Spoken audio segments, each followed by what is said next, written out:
All right, cruising along with Clarity Rots here in an atmosphere where you're likely to hear the simple, basic truth.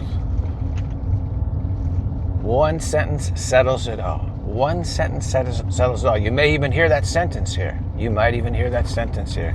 So just focus on abiding in this atmosphere where truth is welcome. Self-evidency is welcome here in this atmosphere. Wow. That's what we need. This is what's helpful. Very, very, very, very simple. But false hope, of course, is adamantly opposed to it. So when you have adamant opposition, adamant, relentless opposition, it makes it difficult. So just because it's difficult doesn't mean it's not simple. It's completely basic and simple. That is, it's impossible to negotiate with false hope. Impossible. Okay? Very simple. But of course, false hope, again, is adamantly opposed to this and relentlessly encourages us to reject this. So it's the encouragement on the part of false hope to reject truth that makes our situation so difficult. And false hope plays possum and says, oh, I can give up. If you don't want me to do this, I'll give up. It can't give up. It can't give up. So we keep thinking, oh, false hope is going to give up soon. It's just about ready to give up.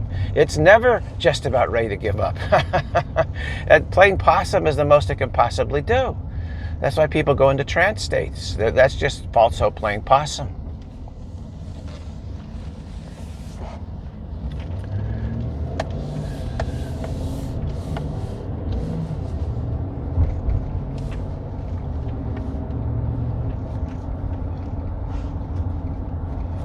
So we're just riding along here.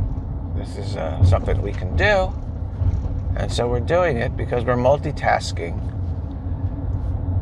driving along, at the same time singing our song of reassurance here, of reassurance. Simple, basic, but very difficult because of the relentless opposition of false hope to this.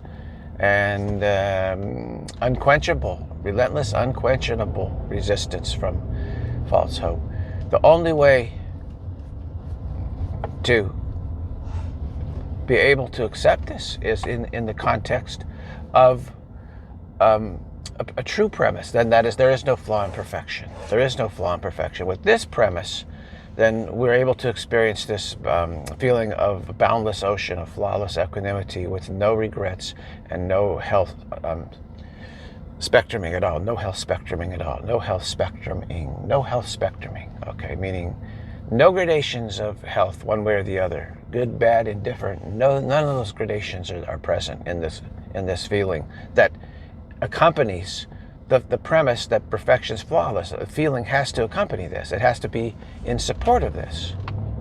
And so this feeling encourages us, relentlessly encourages us to abide in this feeling. And then false hope says, well, that's not fair. You should balance it out. There's no balance point in perfection. Where's the balance point in perfection? Perfection is always equally everywhere. So where's the balance point? Saying there's a balance point is saying there's a flaw in perfection. So when false hope says, well, you got to balance this out, that's an insistence that we accept the false premise that there's a flaw in perfection. Where do you find a balance point? Where in absolute equanimity?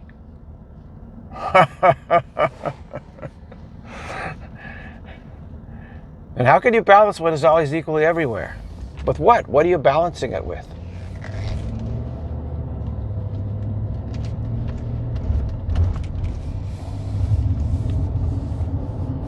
So false hope just throws up everything and sees what'll stick. You know, and these tricks that it's using tend to trip us up because we're so eager to locate what doesn't exist that it's easy to trip us up. Yeah. Head out on the highway.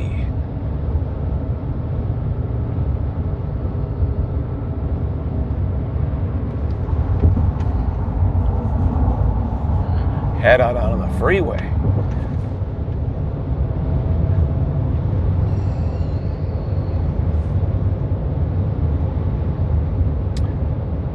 Very smooth here. That is so nice. Love the smooth freeways.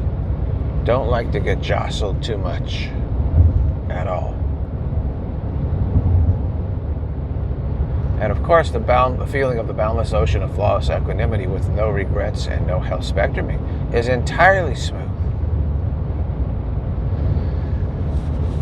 And thus, there's no way to locate a balance point, to balance it with lies, to balance it with false hope.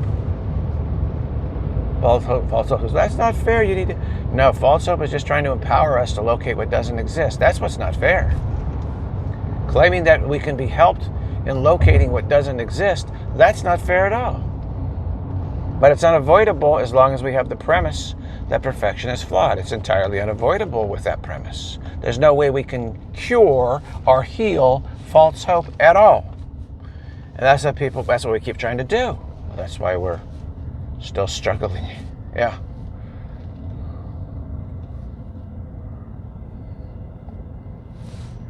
Can't heal false hope.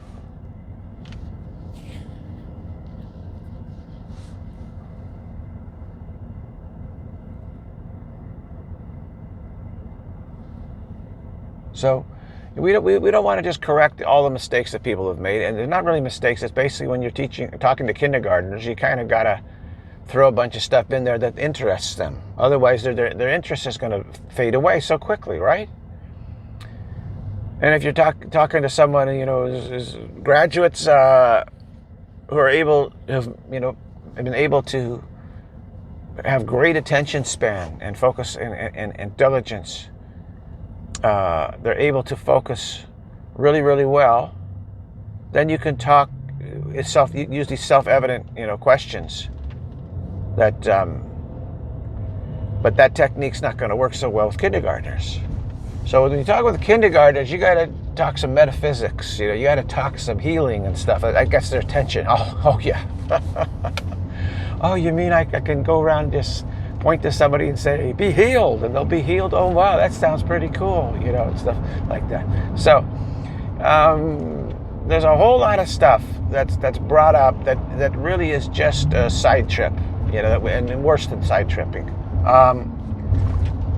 Just get to the absolute simplicity of it. It's impossible to negotiate with false hope, okay? This is what's going to save you untold misery. And that's what we're here for, to save you untold misery. To save untold misery for everyone.